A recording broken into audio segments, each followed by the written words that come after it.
Look at a screening of ministerial nominees. As you very much know, that this is where we are now. A lot of them has been able to take a bow, okay, while others are put on hold, and some others have been certified to go home, and a whole lot of things playing out. There's agitations too of why should this person cancels. I hope nobody's going to put it to me. I'm just a presenter. Okay, welcome, gentlemen. Okay, let's begin to estray what so many people is let me say agitation, because some people were saying, how can you send, of course it has become a trend in Nigeria, how can you send ministerial list of names of those you want to work with you without assigning portfolios on them? And this has been the trend in Nigeria. If you are screening Barrister Angansi, there should be a portfolio against him so that we'll ask him questions based on where he is going to occupy, okay? Like if you are having a Minister for Education, he should be able to tell us his plans based on ASU agitation and exam malpractice and a whole lot of things that happen in education. You understand what I mean? Let me start with you, Barrister Rugwe. Yes, actually, we're not doing things right in this our country. And the procedure used in the proposition of all these ministers, designate, so to say, we're actually to be faulted easily. I thought that a restoration of hope, the mantra by the same government or administration, would have moved away from the old order and tried to establish a precedent, a new order, so to say. Because if you don't tell the public what Mr. A is supposed to be doing, you will not know whether the Mr. A, in answering question or proposing himself, whether he has done well or discharged well. And then the screening is for the Nigerian public. It's an interactive session, even though that the public is excluded from physical participation in the process. But democracy means that the public who are viewing would easily come to a conclusion that this man is not fit for purpose, he's not fit for this job, he's not fit for this ministerial slot. He has not done well in this area of his life. Why put him there? We would have seen the discussion going on and on. But where ministers are sterilely put there without a notion of what they're supposed to go and do thereafter after the screening, it leaves much to be desired, and it leaves our system very hollow. The people who copied this democracy from America immediately during the electioneering, you already know who is going to be Secretary of this, Secretary of Energy. They are part of the electioneering team. They are part of the team going around, so that immediately the president is sworn in, he begins to give out his ministerial list to the Senate for the same screening. And the public participate by voicing out, by petitions, that this man was seen to have been dating this lady and all that and all that. People have been torn down on basis of petitions from the public. But here, they want to exclude the public in the participation. And do their thing, their own way. Yes. Okay, thank you very much. Barrister Angansi, let's look at, if you look at the situation of Nigeria, of a Nigerian economy. The majority of them are the same people. It's very unfortunate that Nigeria as a country have been hijacked by a very few individuals who can simply tell you that this country belongs to them. And that is why somebody will finish as a former minister, maybe 20 years ago or 15 years ago. You are still coming back. Somebody will finish 8 years by last administration. The same person is coming back again somebody like Kayamo is coming back. Then El-Rufai was a minister 15 years ago. Is coming back. So you begin to ask yourself, does that mean, for instance, that in Delta State, we don't have any other hand? Apart from Kayamo. Apart from Kayamo. And a lady was actually screened. At the end, the confirmation was put on hold. Up to this moment, Nigerians have not been informed properly why that lady was dropped. So if you ask that question, are these people actually coming to rescue Nigeria? The answer is no. Mr. President is simply trying to compensate some individuals he believed that helped him to get where he is. I don't want to say, you won an election, you have 4 years mandate from your people. All of a sudden, you want to go for ministerial job.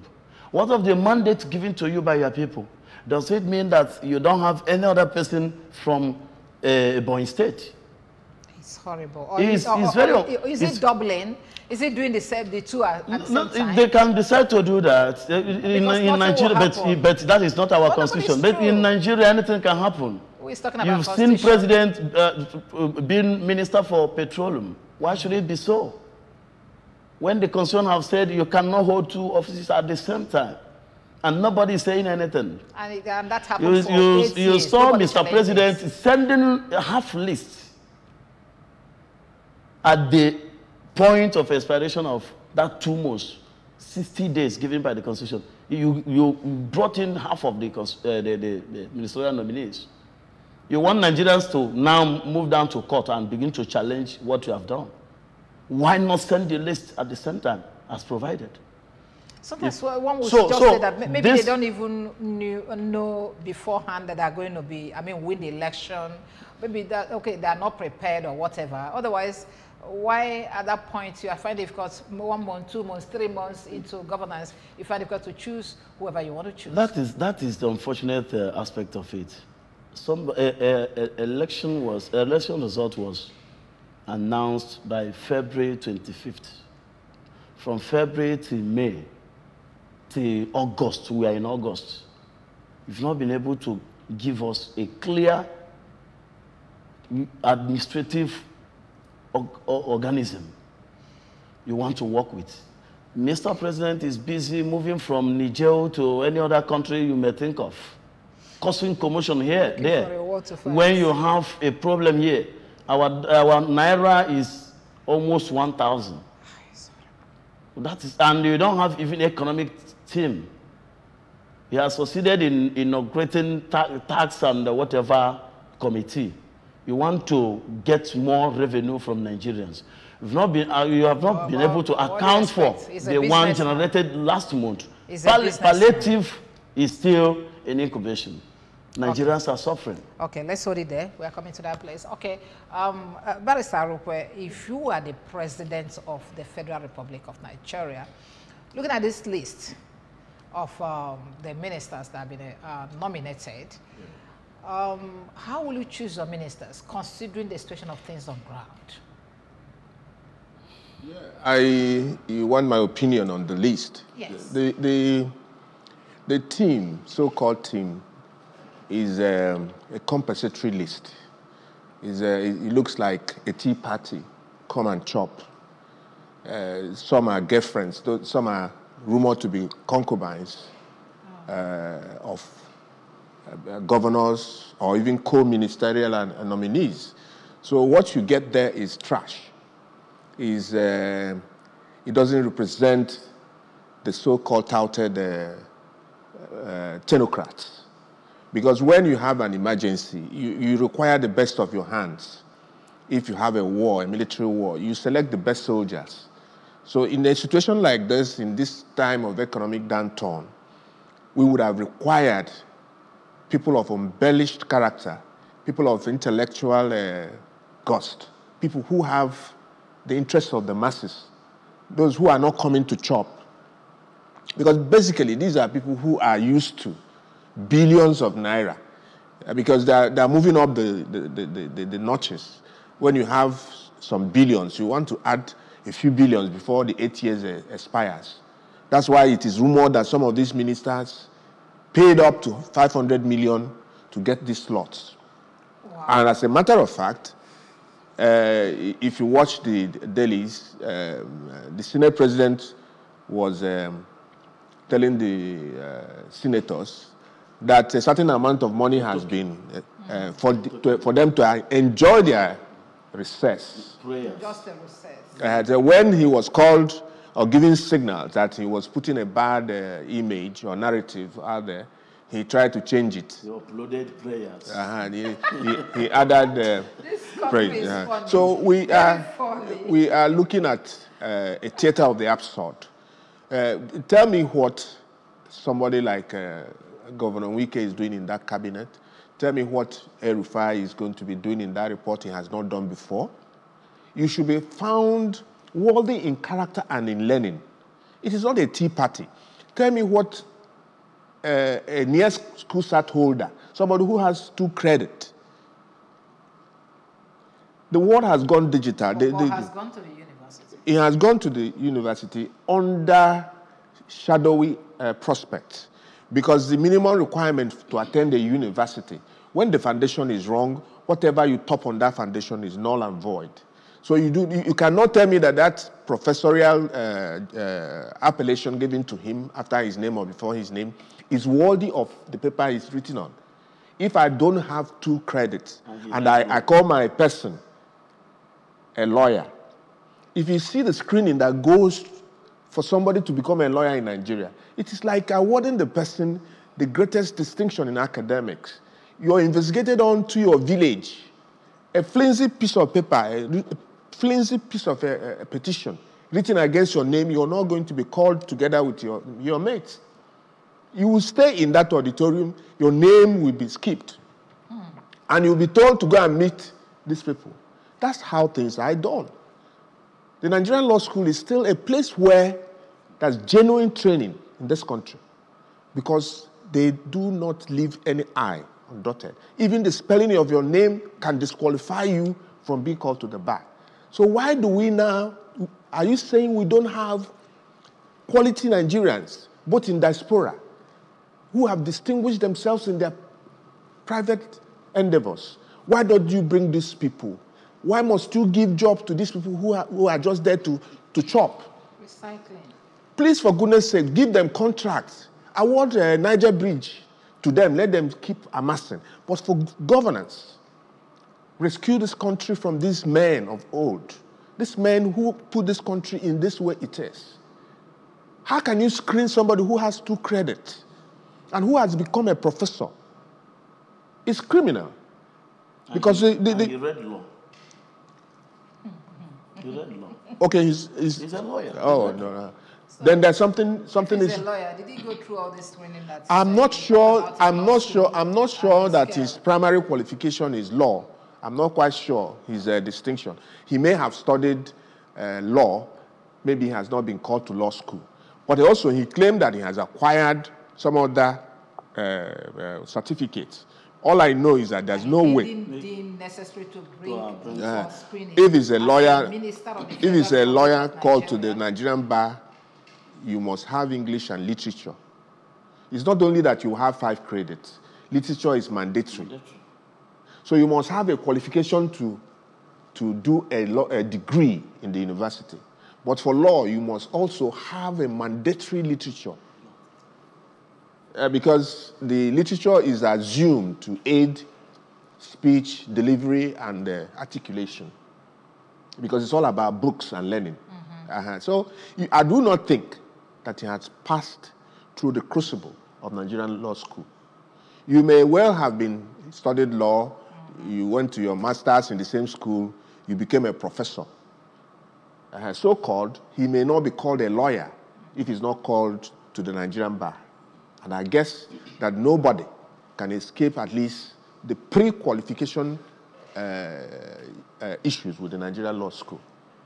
So I will look for Nigerians everywhere they are found in the globe to bring them home, beg them. Obasanjo did it creditably, brought in people who have never seen before, Asanga, the computer person. A lot of people he brought. Okonjiwala, he brought that. Ezekwesili. The cabinet was made up of men. And Jonathan followed suit. And Jonathan even tried to improve on it. Jonathan improved on it. And whatever problem Jonathan had was a personal character flaw that he didn't look over things. He allowed the stream to carry itself. He didn't have enough oversight over some of his ministers and aides. And that is the only hallmark of his failure. Otherwise, there was good governance during Jonathan and Obasanjo time. Good governance is that the people were not crying. The quality of life was stable and high. But now, under the flames, under 2 months, people are going under. People are dying. People are being destroyed because the sustainability is not guaranteed. So I will not do anything with this list. There's nobody I'm going to select in that position. This is serious. Okay. Because we'll have better Nigerians. Better Nigerians. Okay. And let's say talking on the screening, Barrister Angansi, we have launched in the lawyer that said that he has other certificates kept somewhere, and he feels it's so personal to him that you are not supposed to know about them. That for the state of the nation, that this one is the one that you guys are qualified to see. 2 credits in O levels. Okay? Now, and he challenged it further because that's where I'm going. So if you are going to, because you are trying to give me ordinary minister of state, you want me to bring all the certificates in the world, whereas to become a president in Nigeria, all you need is to have attempted going to secondary school, even if, whether you pass or not. That was a challenge that he gave in the floor of the Senate. Education is still before the tribunal as we speak now. Then what are you talking about? Anybody can be minister. That is the point. So let Mr. President first of all produce his certificate. I don't even think that we need to disturb people. If you are going for interview, if you are looking for a job, I don't think the other institutions or ministries should continue to disturb Nigerians on the issue of qualification. Because the people we have there, they don't have certificates. And the court have not been bold enough to deal with them. No, don't worry, we are coming there. I want to the judiciary is becoming a very serious problem. It is. I want to look at a situation. So the ministerial nominees, I will not say all of them, they are not qualified. I beg to shift a bit from the point of my learned friend. We have some persons we can consider that are competent. You have the lady from Calabar, Beta Edu. The lady was able to show that she can handle that position. The only problem we have is that Mr. President was not able to attach portfolio so that you direct your question to the ministry the person is going into. But she was able to do well in health issues and some other related matters. So the lady actually performed. And you have some other, the Latif, SAN. He was able to perform also. The one that his students defended? If you give him Attorney General of the Federation, I think we'll have a better society. Okay. Well, let's look at the composition of the ministerial list, because just recently there's this agitation that Southeast is marginalized in that list. Apart from choosing one person from each state, that other states got extra. Some got extra 2, extra 3, extra 4, and so on. But Southeast was just 5. Yeah. So why is it so? Is it still the problem of if you don't expect me to give the same treatment to those that gave me 90%, 95%, and those that gave me 5%? Are we still suffering that? Actually, without waste of your time, what is playing out is just the same thing that the eastern region, so to say, have continued to suffer after the Civil War. The marginalization is real and is practiced every day in the lives of our people, the Easterners. And those that are meted to the Easterners are quite a grudge against our capacity to rise even when we are down. It is all meted out against us that we do not have a head start in Nigeria. We cannot become this, we cannot become this. There are ministries that are reserved for certain sections of the country. An Igbo man cannot be allowed to head the Ministry of Judiciary, for example, agriculture, petroleum, defense and all that. It is not possible. And what you hear playing out is that some of our number 5 ministerial people are going to be made ministers of state. You will see it play out. We may not get the full blast of our minimum constitutional requirement. And there's provisions in equity in the law, is that when you cannot divide something in a certain kind of criteria, what you should do is to divide equally. Because they say that equality is equity. That is, when you have 5 apples in this room and you give each one, there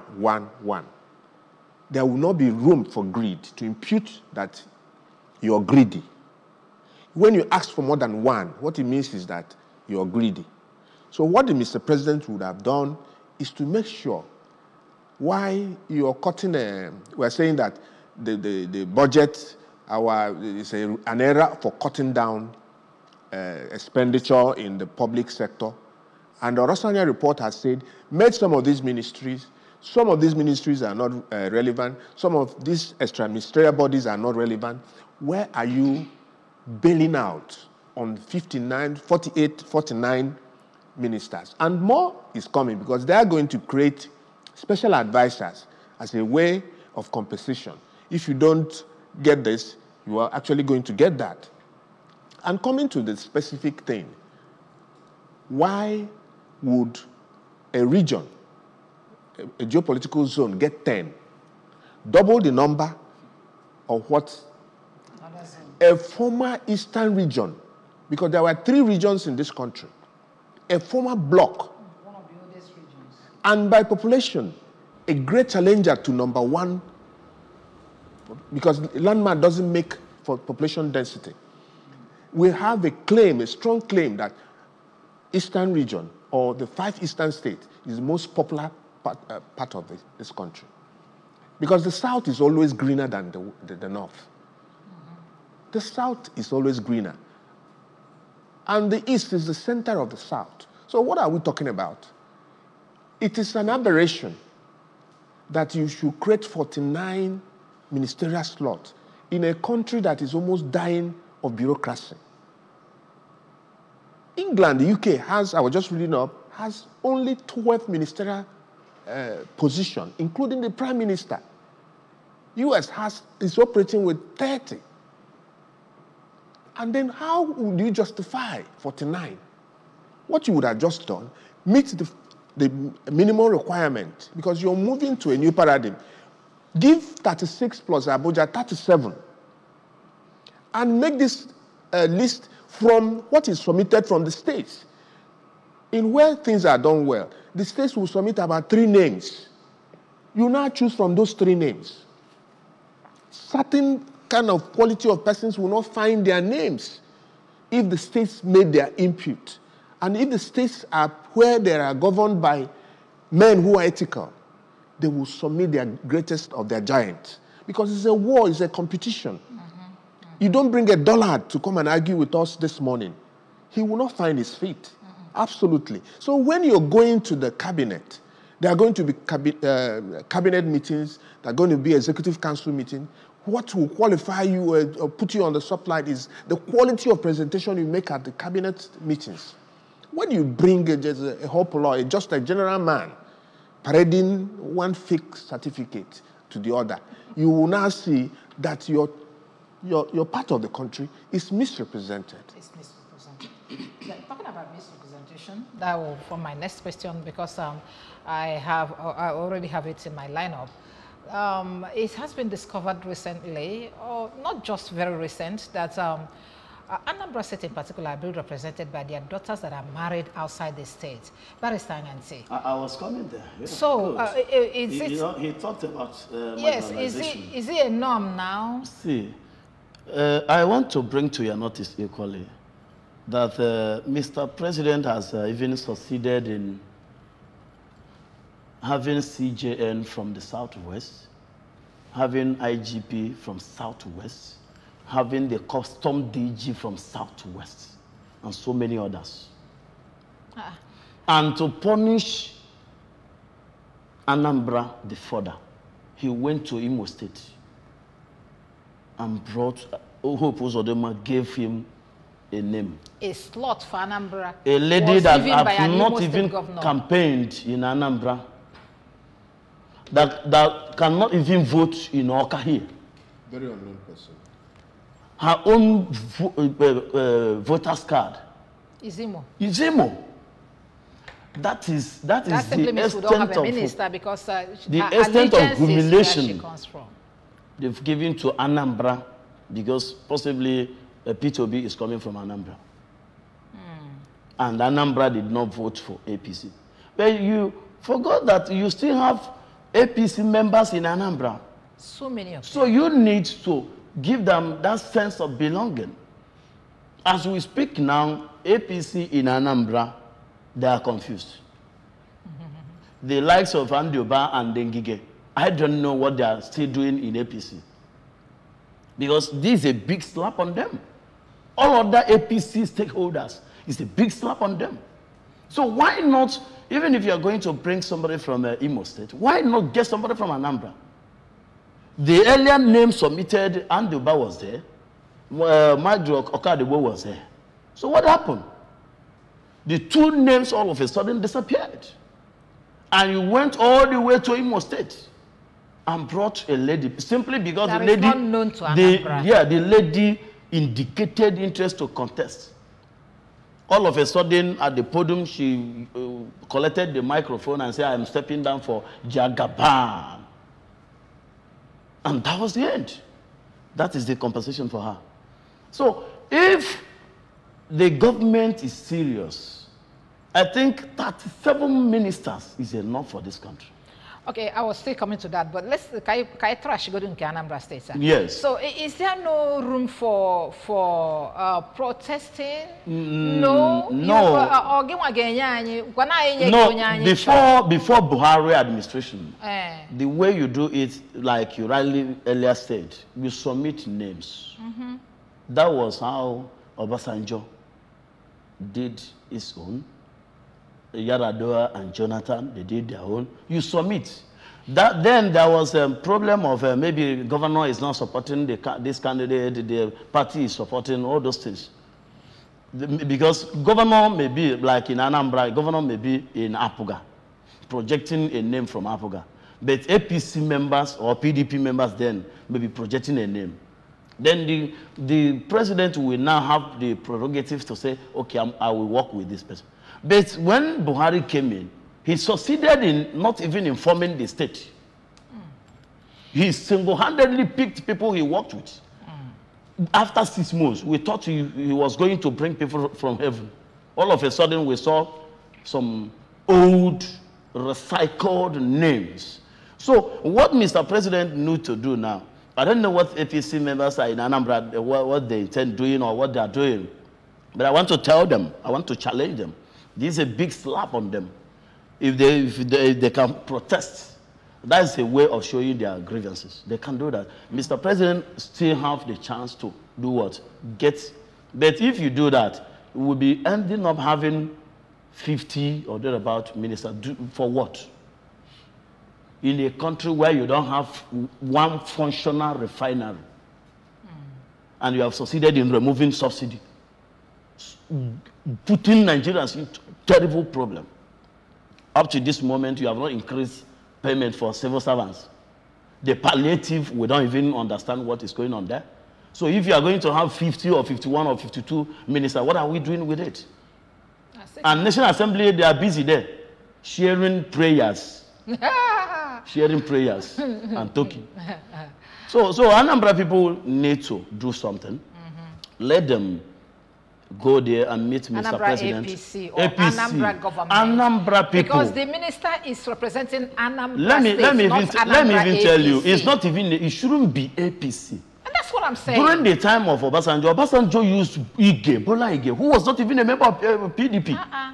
So this issue of when somebody is not from your party, he cannot get competent hands. Whether it's from APUGA, whether it's from YPP, whether it's from Labour Party, get a competent hand.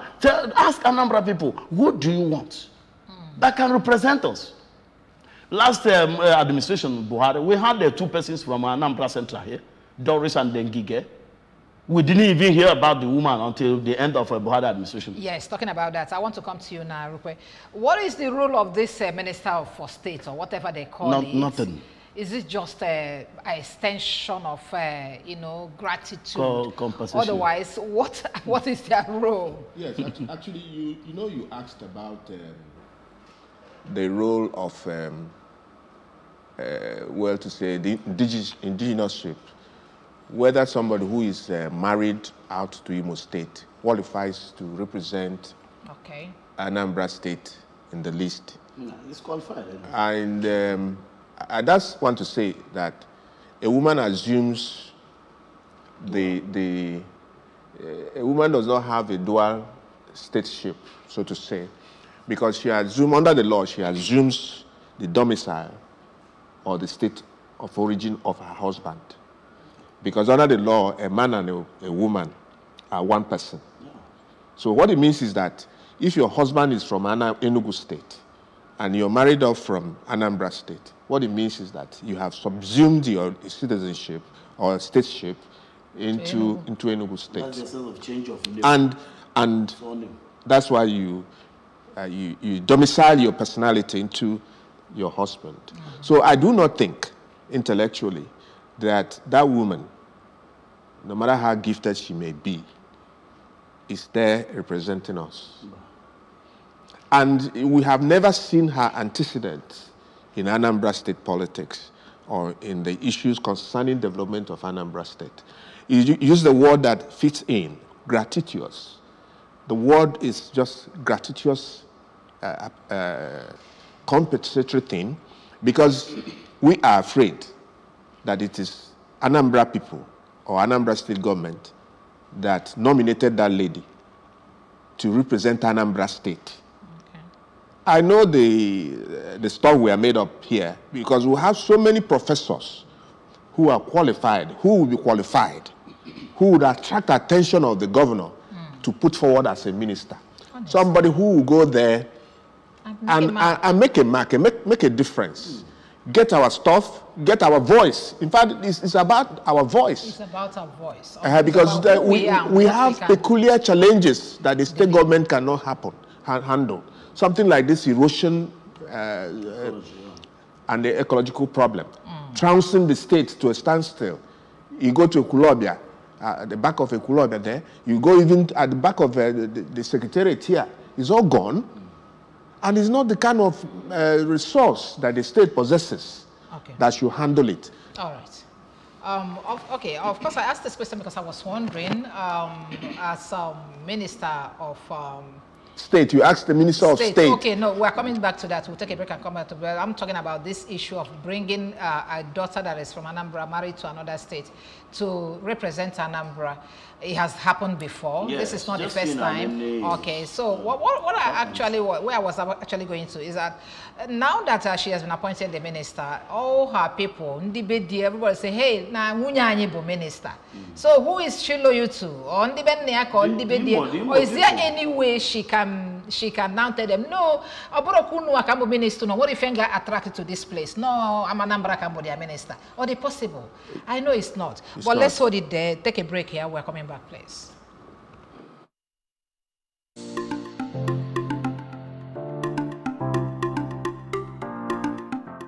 It was a rowdy session yesterday. So I like the fact that that issue was pointed out. For other people that came in, there was a woman from Kano. I think I watched hers as well.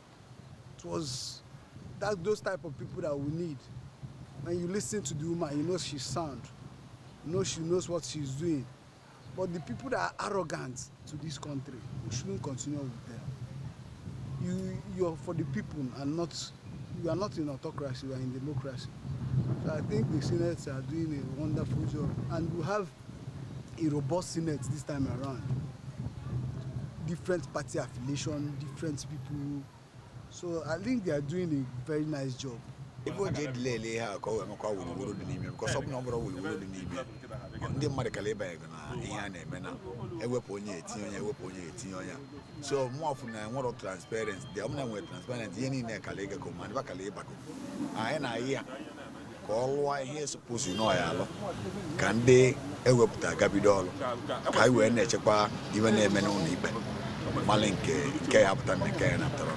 By the ongoing screening exercise by the Senate, it's amazing how some people should bow and go. The same people that are bowing and go are the people that put us in the situation we are in today. If you check the list of the ministerial, 10 of them are former ex-governors. Governors that has issue with EFCC, governors that has never delivered for this country for the past 20 years. The same people are recycled, they are back again. Why won't Senate ask them to bow and go? In the Senate, we have over 20 past governors. The people that looted us into what we are in today. The same people are being recycled and Senate are asking them to bow and go. They're supposed to bow and go because they know themselves, they are together. But what I'm saying in essence is that the poor must breathe this time around. We need new blood, new intelligent people who can think out of the box. People who have modern ideas, innovations that will move us forward. We need to move from consumption to production. This is not rocket science. I don't know why it's difficult for these people to do the needful.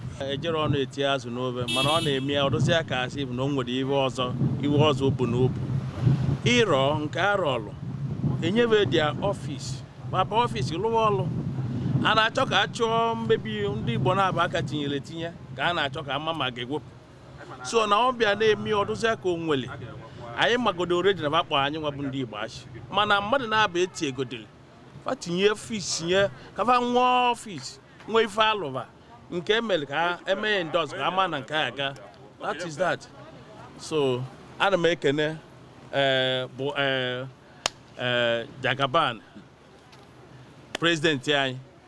Number obal by a rofta go there rofta na gwakwia ko onwe ike ka wan wike ban office bidolo tana na gotwago since we ban office in there over 2-3 months na run sit down ka nda wike bidolo o even way to igwia. I should really applaud the way they are handling it, except few instances where they will tell a nominee just bow and go. Ordinarily, it should be a thorough nominee, a thorough screening. The process is still okay, except few instances of where they say bow and go to some nominees, some nominees. That is a ministerial nominee should be grilled, questioned, thoroughly questioned on the area of his or her specialization, to know what she's coming on, what she's bringing on board. That is why the person should be created, so that we will not make the same mistakes you have made in the past, where a minister will be appointed. At the end of the day, he even tell you at the end of the day that he don't know the field he was appointed to.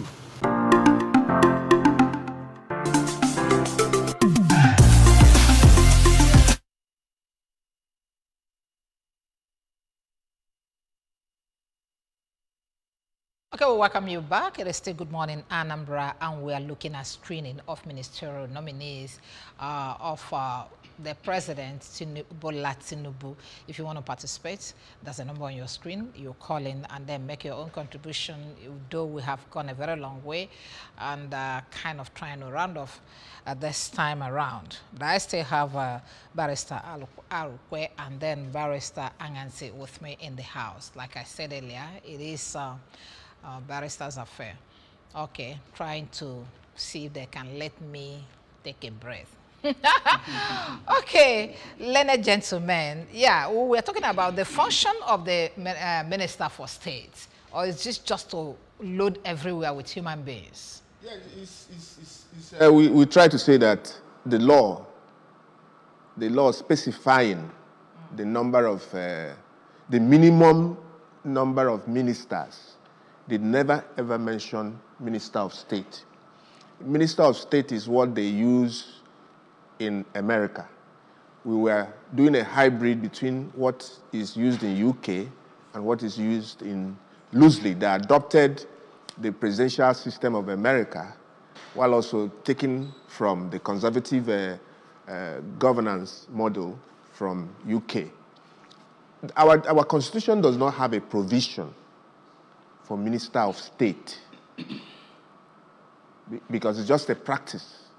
So if you do something that is not constitutional, Barrister Arukwe, what is the role of the judiciary in all of this? Even Kayamo, on the heels of his stepping down as a minister, did say, because he was all throughout his time a minister of state. And he voiced out and said and gave it wide publicity that the Minister of State is not known to the law. It's not known. It's not known to the Constitution of the Federal Republic of Nigeria. And we are saying we are cutting down. If we are cutting down, do we need this burgeoning, the cost of governance? Why are you going home with this burgeoning number of ministers? Why are you splitting the ministries to irrelevance? And meanwhile, you're going to pocket the petroleum ministry and deal with it as you will, because that is where the cookie, the goose is. Is it supposed to double as a president and a senator? Why is the judiciary not intervening in this kind of situation? The court is waiting. The court will wait until a matter comes before it. A court will not just go on his own, out of his own energy. Not in the past, whereby some lawyers will just get up and challenge a particular situation. Let me say something on that. You see, that's why I said judiciary is really trying to be part of the problem we have in this country. You see, the last administration even appointed IG of police, a retired IG of police, to remain in office. Some lawyers went to court, but at the end, what happened? Go to court the man was able to stay in office until the next person came. And when the court said, after that, he went to the inauguration of. He went to inauguration that even handed over to this present IG of police also overstayed, and nobody said anything. So if the court can be bold enough, there are so many issues. But if you go to court, court will look at you and you look stupid.